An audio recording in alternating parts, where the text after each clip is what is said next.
The next logical connective that we will discuss is disjunction. This time, the word or, when used to link two simple propositions, result to a new compound proposition called disjunctive proposition. And the process using the connective is called disjunction. A disjunction is generally inclusive in a sense that a compound disjunctive proposition is true whenever at least one of its simple proposition or components is true. If P and Q are two propositions, then this symbolizes the inclusive disjunction of P and Q. A disjunctive proposition is said to be exclusive if exactly one of its components is true. The exclusive disjunction of P and Q is denoted by this symbol. The following truth tables gives the truth values for inclusive disjunctive proposition and exclusive disjunctive proposition. As I have said a while ago, the inclusive disjunctive proposition is true if at least one of its components is true. But if exactly one of its component is true, then the exclusive disjunctive proposition is true. So let's consider the following compound proposition. Tomorrow at 8 a.m., I will go swimming at the beach or I will climb at the Muswan Peak. So, is this example exclusive or inclusive disjunctive proposition?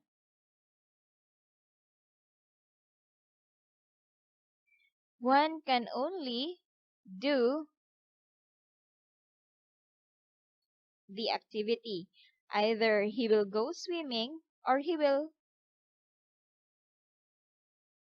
climb the Muswan Peak. So this is exclusive disjunctive proposition. Next, either I prefer coffee or milk as part of my morning routine. So it's either he will have coffee or he will have milk. So this is inclusive.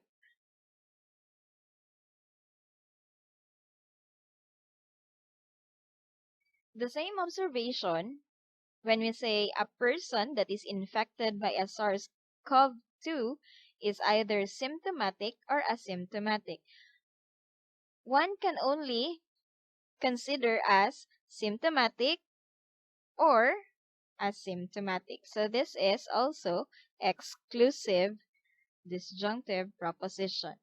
And the next example, applicants for this post must be over 25 or have at least 3 years relevant experience. So either the applicant must be over 25 years old or the applicant have at least 3 years of relevant experience. So this is an example of an inclusive disjunctive proposition. So as you have observed, the word or is used here as a connective. So these are examples of disjunctive proposition, either exclusive or inclusive.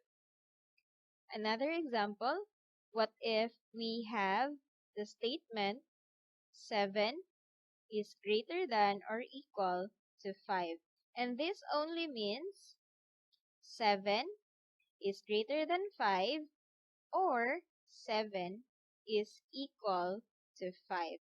Since exactly one of these statements is true, then this is an example of an exclusive disjunctive proposition. So in symbolic form, this can be written as P or Q. If we let statement P as 7 greater than 5 and statement Q as 7 equal to 5. In determining the truth value of this statement, we will use the truth table for the exclusive disjunctive proposition, and since statement P is true and statement Q is false, then if exactly one of its component is true, then the whole statement is true. The next logical connective that we will discuss is the conditional connective, which is sometimes called implication, which is denoted by this symbol, is the compound proposition of the form P implies Q, or we can write it as if P, comma, then Q. Or in the form if P, comma, Q.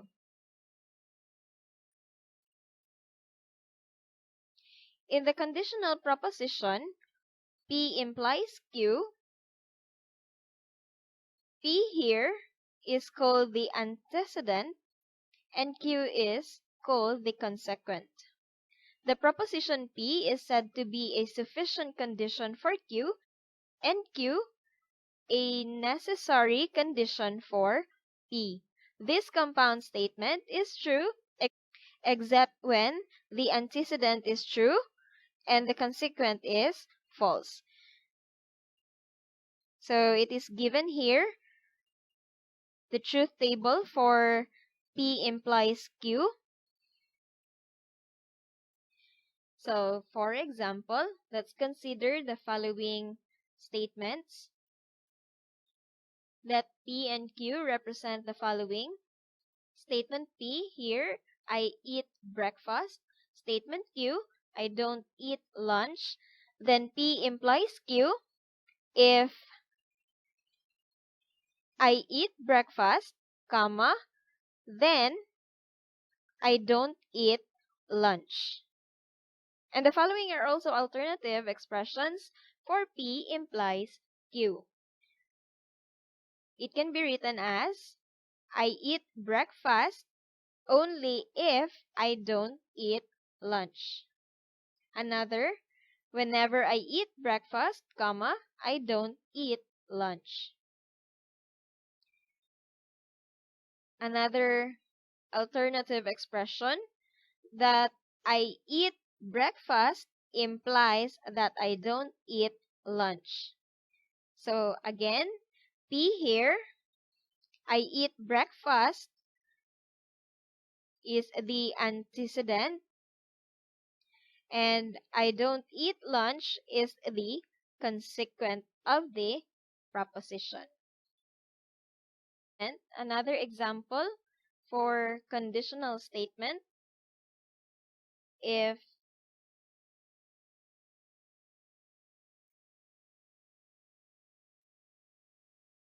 our school was this nice, I would go there more than once a week.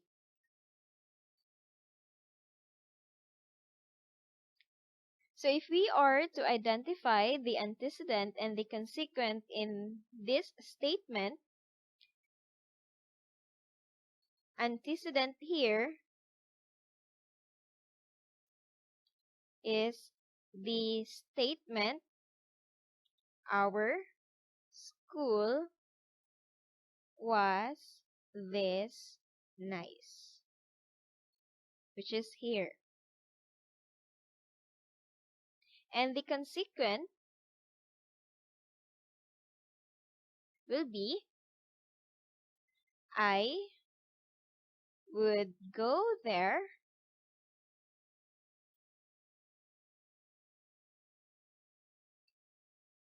more than once a week.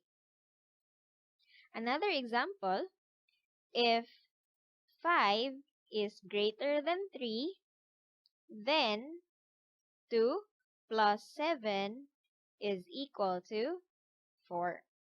The antecedent here is the statement 5 greater than 3. And the consequent here is the statement 2 plus 7 equal to 4. So this can be written as P implies Q in symbolic form. And if we determine the truth value of the conditional statement, the antecedent here is true, but the consequent 2 plus 7 equal to 4 is false. Then the statement P implies Q is false.